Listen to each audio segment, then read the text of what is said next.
শুধু এই কর্মসূচিটি উদ্বোধনের মধ্যে সীমাবদ্ধ রাখতে চান না, এই কর্মসূচিটি তিনি শেষ পর্যন্ত বাস্তবায়ন দেখতে চান। এবং সেটি যদি আমরা করতে চাই, আমাদেরকে এই কর্মসূচির সাথে আমাদের সাধারণ যারা এদেশের নাগরিক রয়েছেন, যারা এই দেশ গড়ার পিছনে সবচেয়ে বেশি কারিগর হিসেবে কাজ করে থাকেন, আমরা যদি আমাদের দেশের জনগণকে সম্পৃক্ত করতে পারি, সর্বস্তরের মধ্যে এটি জনপ্রিয় করে তুলতে পারি, সেই লক্ষ্যে আমি মনে করি যেহেতু সড়ক পরিবহন মহাসড়কের যারা সম্পৃক্ত রয়েছেন কর্মকর্তাবৃন্দ, তাদের সাথে বিভিন্ন পেশার মানুষের উঠা বসা আছে, তারা যদি সেই কাজটিকে তাদের মধ্যে ছড়িয়ে দিতে পারেন, তাদেরকে উৎসাহিত করতে পারেন, তাহলে এই বৃক্ষরোপণ কর্মসূচিটি বাস্তবায়ন এখন সম্ভব হবে।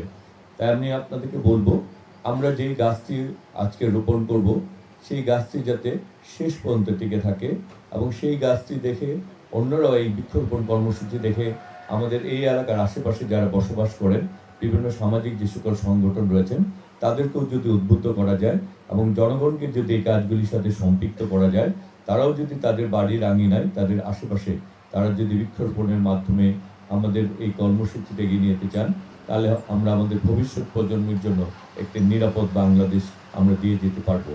সেই কারণে বলছি, আমরা এটি শুধু কর্মসূচির মধ্যে আমরা সীমাবদ্ধ করতে চাই না, আমরা এই কর্মসূচিটিকে আমাদের ভবিষ্যৎ বাংলাদেশকে একটি নিরাপদ বাংলাদেশ, একটি মানবিক একটা উন্নয়নের বাংলাদেশ গড়তে চাই।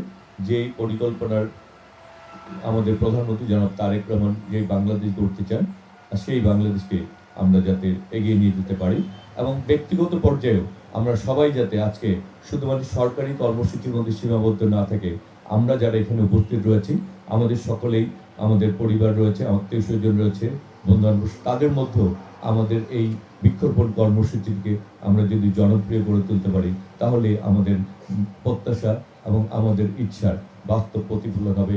সেই প্রত্যাশা রেখেই আজকের মতো বিদায় নিচ্ছি। সবাই ভালো থাকবেন, সুস্থ থাকবেন। আসসালামু আলাইকুম। বাংলাদেশ জিন্দাবাদ।